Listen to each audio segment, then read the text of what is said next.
তো আমরা সংক্ষেপে যদি একটু আমাদেরকে বলেন যে বিশেষ করে শীতকাল চলছে।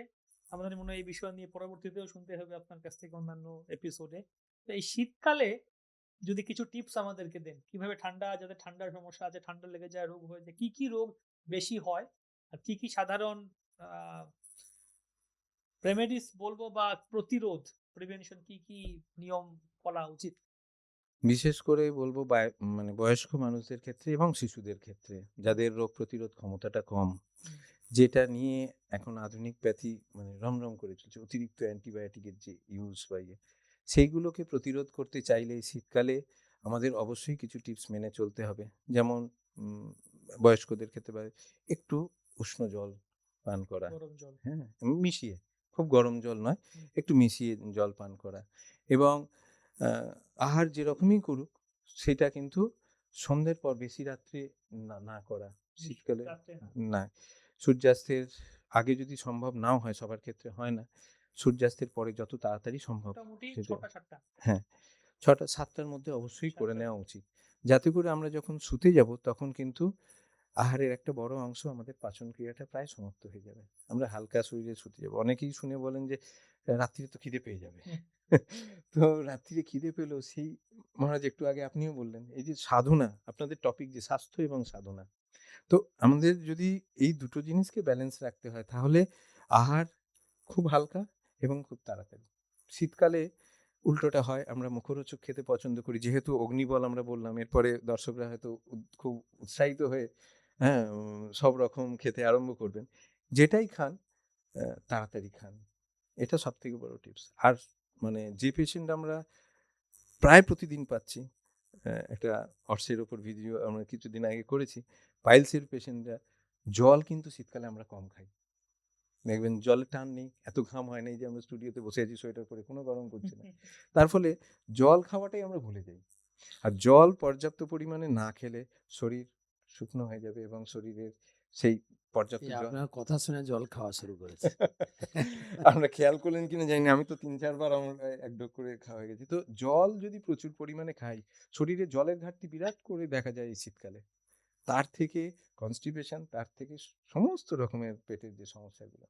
আমরা হজম বেশি হবে, তীক্ষ্ণ অগ্নি থাকে, প্রচুর খাবো, জলের টান নেই, জল খেলাম না। তাহলে সেই যে পাকটা হবে না, সম্পূর্ণ হবে না। জঠরাগ্নি পাকটা শুরু করলো।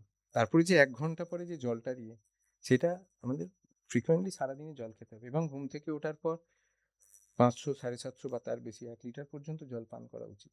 বিশেষ করে আগের রাত্রিরে যদি কোনো নিমন্ত্রণ বাড়ি থাকে, খেতে একটু দেরি হলো বা একটু রিচ খাবার, অটোমেটিক বাড়ির মতো তো আর হবে না, রিচ খাবার খাওয়া হয়ে গেল, তাহলে কিন্তু পরের দিন অবশ্যই ১ লিটারের উপর জল খাওয়া উচিত। খাওয়ার পরই একটা বমির বেগ আছে, যে যে আনডাইজেস্টেড ফুড পার্টিকেল গুলো থেকে যায়, আমরা যদি একটু আঙুল দিই, শুধু দেখবো যে হঠাৎ করে ওই জলটাই যেটা খেলাম বেরিয়ে যাবে।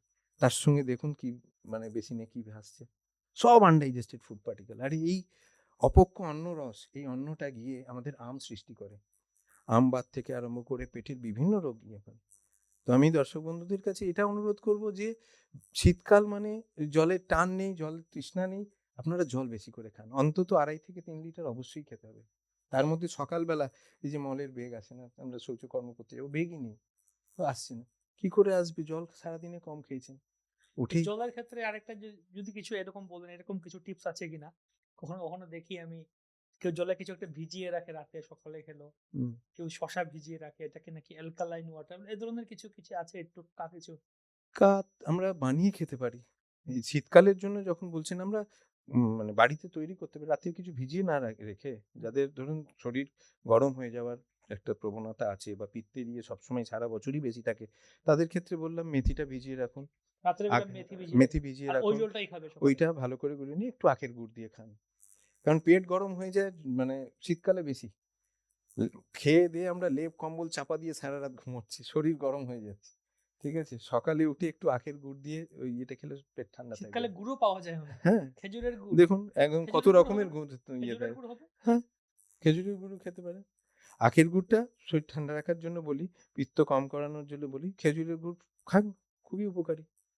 ঠিক শীতকালেই আছে? খেজুরের রস পাওয়া হ্যাঁ, যায়। এছাড়া বিভিন্ন রকমের কাড়া আছে যেগুলো আমরা সবাই জানি, গোলমরিচ দিয়ে, আদা দিয়ে, শুকনো আদা দিয়েও আমরা বানাতে পারি। ঠিক আছে? তুলসী পাতা আমরা তো এমনি ভগবানকে অফার করে আমরা গ্রহণ করছি, কিন্তু তুলসী ফোটানোর কথা তো আমরা নিষেধ আছে এতে। অনেকে তো ফুটিয়ে ফেলে, তাদেরকে আমরা বারণ করি যে ফোটাবেন না। এইরকম বিভিন্ন জিনিস দিয়ে আমরা গরম কাড়া মানে চা আমাদের চলে না নিষেধ। হুম। এবং চা যারা খাচ্ছেন তারাও এসে কমপ্লেন করছেন প্রচুর অ্যাসিডিটি, বুক জ্বালা, গলা জ্বালা। আমি বললাম চা পাতায় তো ওটা তো কোনো গুণ নেই, কোনো ভালো গুণ চা পাতার মধ্যে নেই, কেন খান? তার থেকে আমাদের হার্বাল টি খান, একদম পুরো আয়ুর্বেদিক প্রোডাক্ট। আমাদের খুব চলতি একটা প্রোডাক্ট আছে মহারাজ, শীতপলাদি চূর্ণ, আপনি হয়তো নাম শুনে থাকবেন। প্রচুর ভক্তরা খান এই মায়াপুরে, বলতে হয় না, তারা গিয়ে নিয়ে চলে আসেন। আর ঠিক হার্বাল টি এর টেস্টটা দেখবেন যেটা মায়াপুরে পাওয়া যায়, একদম শীতপলাদি চূর্ণের মতো, পুরোপুরি পিওর হার্ব, সেটা গুলে খান। কত সুন্দর একটা কাড়া বিভিন্ন রকমের দিয়ে যেগুলো বললাম, আদা, সুঁট, পিপুল, এগুলোকে ফুটিয়ে আপনার লবঙ্গ, লবঙ্গ, এলাইচি, এলাচ, দারচিনি, কত তেজপাতা সব অসংখ্য, যা আছে কত সুন্দর একটা কাড়া হয়। এবং সেটা শরীরের পক্ষে যাদের শ্লেষ্মা বেশি, 1 কাপ করে কাড়া রোজ সকাল সন্ধ্যে খান। দেখুন, রাত্রির বেলা সন্ধ্যে 7টার মধ্যে আমরা খেয়ে নেওয়ার দিচ্ছি, রাত্রির বেলা যাদের খিদে পাচ্ছে একটু এই ধরনের একটা কাড়া সন্ধ্যেবেলা 8টা-9টার দিকে বানান, তার সঙ্গে একটু চ্যবনপ্রাশ, ভালো কোয়ালিটির চ্যবনপ্রাশ। চ্যবনপ্রাশ। ইয়েস, চ্যবনপ্রাশ আয়ুবর্ধক। আর এই শীতকালে আমরা বেশি করে খেতে বলি। হ্যাঁ, চ্যবনপ্রাশের যে ইনগ্রেডিয়েন্ট গুলো আছে প্রত্যেকটা আমাদের ঠান্ডা লাগা, শ্লেষ্মা, এগুলো থেকে আমাদের প্রিভেন্ট করে। অভ্যঙ্গমের কথা যদি বলেন, হ্যাঁ, খুব ভালো সকালবেলা। এটা আমি অভ্যঙ্গম সরি, মানে কি একটু অভ্যঙ্গ মানে হচ্ছে তৈলমর্দন। হ্যাঁ, শীতকালে অবশ্যই আমাদের শরীর শুষ্ক হয়ে যায়। এক্সটার্নাল আমাদের স্কিনটা ড্রাই হয়ে যায়। তো অভ্যঙ্গের মাধ্যমে কিন্তু আমরা স্নিগ্ধ রাখতে পারি আমাদের শরীরকে।